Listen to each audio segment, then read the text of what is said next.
रूस यूक्रेन युद्ध में पुतिन के तेवर अब ये साफ तौर पर इशारा कर रहे हैं कि वो अब रुकने वाले नहीं हैं और जीत के लिए वो किसी भी हद तक जाने के लिए तैयार है। इस युद्ध में नए नए और ताकतवर हथियारों ने बड़ी भूमिका निभाई है।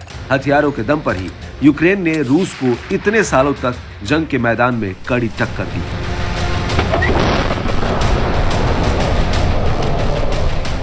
अमेरिका और नेटो देशों के समर्थन से ही यूक्रेन अब तक रूसी सेना को कड़ी टक्कर दे पा रहा था। लेकिन जब से पेंटागन में यूक्रेन के हथियारों की फाइल लटकी है, तब से रूस का यूक्रेन के क्षेत्रों पर कब्जा बढ़ गया है। हाल ही में रूस ने यूक्रेन के अवदीवका शहर पर अपना कब्जा जमा लिया। कई रिपोर्ट में दावा किया गया कि हथियार और गोला बारूद की कमी के चलते यूक्रेनी सेना रूसी फोर्स को ज्यादा देर तक रोक नहीं पाई। ऐसे में न्यूयॉर्क टाइम्स के हवाले से ये बात सामने आई है कि वॉशिंगटन और यूक्रेन के बीच रिश्तों में खटास चल रही है। न्यूयॉर्क टाइम्स की एक रिपोर्ट के मुताबिक यूक्रेन के प्रति पेंटागन की नाराजगी एक मुद्दे पर आधारित है, जो ये है कि अमेरिकी सैन्य रणनीतिकारों का मानना है कि यूक्रेन को एक समय में एक बड़ी लड़ाई पर फोकस रखना चाहिए। हालांकि इस सलाह के विपरीत राष्ट्रपति व्लादिमीर ज़ेलेंस्की उन शहरों की लड़ाई में अपनी सेनाएं खर्च कर रहे हैं जिसको लेकर अमेरिकी अधिकारियों का कहना है कि उनमें रणनीतिक मूल्य की कमी है। इस रिपोर्ट में दावा किया गया कि यूक्रेन के शहर अवदीवका पर रूसी कब्जे के बाद से अमेरिका को ज़ेलेंस्की के नेतृत्व पर संदेह होने लगा है।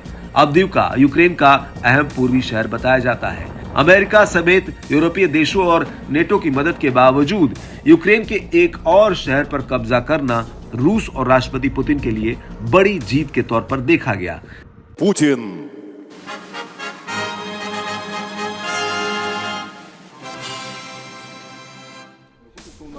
वही रिपोर्ट में यह भी दावा किया गया कि यूक्रेन हथियारों की कमी से जूझ रहा है।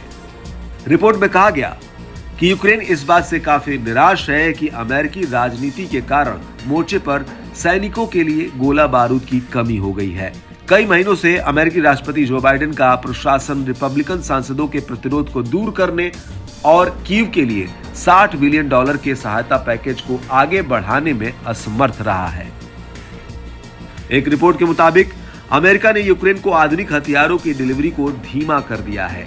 इसमें HIMARS rocket system, missile defence system, javelin anti tank missile, stinger air defence system और M777 हॉवित्जर शामिल है। अगर ऐसे ही यूक्रेन को हथियारों की मदद धीमी पड़ती रही तो जाहिर है कि जंग के मैदान में यूक्रेन रूस के सामने ज्यादा समय तक टिक नहीं पाएगा।